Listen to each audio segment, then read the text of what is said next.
Hi, my friends. This presentation discusses early childhood education and care, the need for inclusion in ECE and care. What does inclusion mean?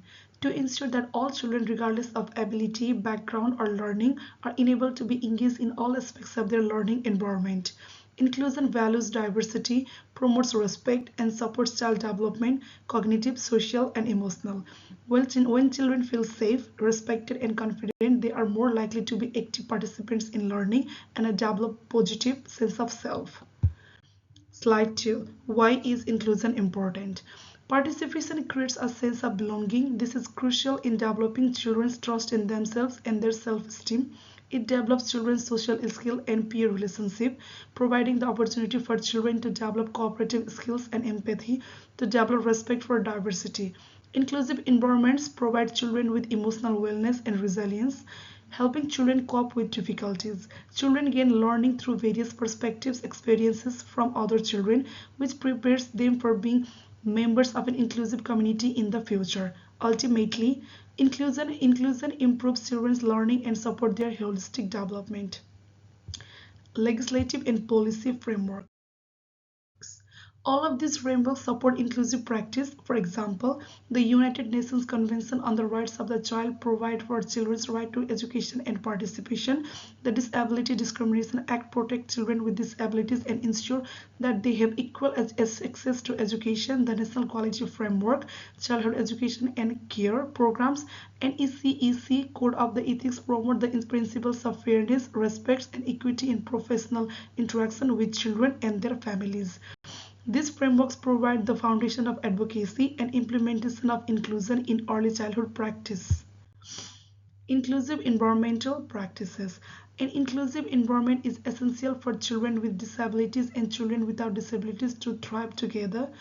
Creating accessible environments through physical means such as installing ramps, using adaptive furniture, and providing inclusive play spaces will provide all children with the opportunity to safely engage in their environment. Creating sensory-friendly environments will enable children with sensory processing difficulties to participate fully within their environment. Creating flexible routines will provide children with the ability to make choices and decisions regarding their own learning. Providing visual supports will assist children to better understand expectations and to be able to interact with their environments independently. Inclusive interactional practices. The ways in which children interact with others are just important as the way they learn. One of the ways we can the individual learning needs of children is through differentiated instruction. Another way of assisting children who cannot communicate verbally is through augmented alternative communications. Responsive teaching is process of observing how children are responding to instruction and then adjusting the way in which we teach to maximize student participation.